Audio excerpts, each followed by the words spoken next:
Charlotte's Web by E.B. White. Read by Brett Houdek. Chapter 1. Before Breakfast. "Where's Papa going with that axe?" said Fern to her mother as they were setting the table for breakfast. "Out to the hog house," replied Mrs. Arable. "Some pigs were born last night." "I don't see why he needs an axe," continued Fern, who was only 8. "Well," said her mother, "one of the pigs is a runt. It's very small and weak, and it will never amount to anything, so your father has decided to do away with it." "Do away with it?" shrieked Fern. "You mean kill it? Just because it's smaller than the others?" Mrs. Arable put a pitcher of cream on the table. "Don't yell, Fern," she said. "Your father is right. The pig would probably die anyway." Fern pushed a chair out of the way and ran outdoors. The grass was wet and the earth smelled of springtime. Fern's sneakers were sopping by the time she caught up with her father. "Please don't kill it," she sobbed. "It's unfair." Mr. Arable stopped walking. "Fern," he said gently, "you will have to learn to control yourself." "Control myself?"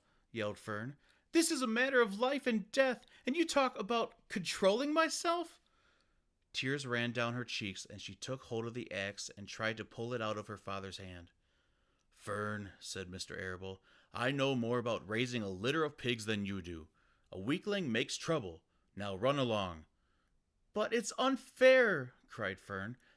"The pig couldn't help being born small, could it? If I had been very small at birth, would you have killed me?" Mr. Arable smiled. "Certainly not," he said, looking down at his daughter with love. "But this is different. A little girl is one thing, a little runty pig is another." "I see no difference," replied Fern, still hanging on to the axe. "This is the most terrible case of injustice I ever heard of." A queer look came over John Arable's face. He seemed almost ready to cry himself. "All right," he said.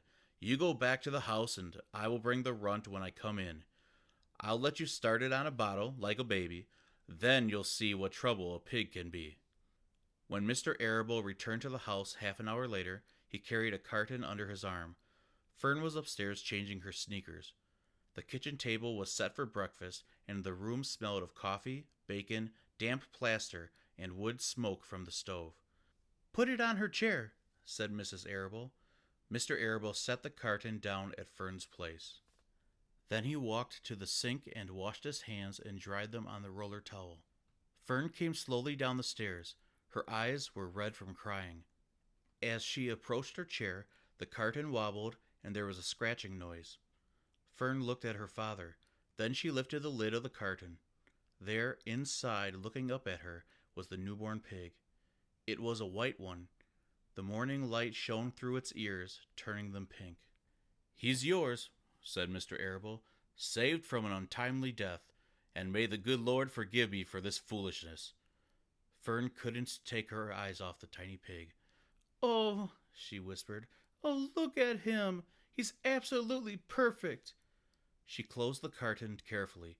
First she kissed her father, then she kissed her mother. Then she opened the lid again, lifted the pig out, and held it against her cheek. At this moment her brother Avery came into the room. Avery was 10. He was heavily armed, an air rifle in one hand, a wooden dagger in the other. "What's that?" he demanded. "What's Fern got?" "She's got a guest for breakfast," said Mrs. Arable. "Wash your hands and face, Avery." "Let's see it," said Avery, setting his gun down. "You call that miserable thing a pig? That's a fine specimen of a pig. It's no bigger than a white rat." "Wash up and eat your breakfast, Avery," said his mother. "The school bus will be along in half an hour."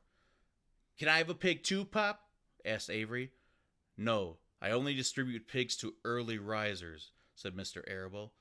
"Fern was up at daylight trying to rid the world of injustice. As a result, she now has a pig. A small one, to be sure, but nevertheless a pig. It just shows what can happen if a person gets out of bed promptly. Let's eat." But Fern couldn't eat until her pig had had a drink of milk. Mrs. Arable found a baby's nursing bottle and a rubber nipple. She poured warm milk into the bottle, fitted the nipple over the top, and handed it to Fern. Give him his breakfast, she said. A minute later, Fern was seated on the floor in the corner of the kitchen with her infant between her knees, teaching it to suck from the bottle. The pig, although tiny, had a good appetite and caught on quickly. The school bus honked from the road. Run, commanded Mrs. Arable, taking the pig from Fern and slipping a donut into her hand. Avery grabbed his gun and another donut. The children ran out to the road and climbed into the bus. Fern took no notice of the others in the bus. She just sat and stared out of the window, thinking what a blissful world it was and how lucky she was to have entire charge of a pig. By the time the bus reached school, Fern had named her pet, selecting the most beautiful name she could think of. Its name is Wilbur, she whispered to herself. She was still thinking about the pig when the teacher said, Fern, what is the capital of Pennsylvania? Wilbur, replied Fern dreamily. The pupils giggled. Fern blushed.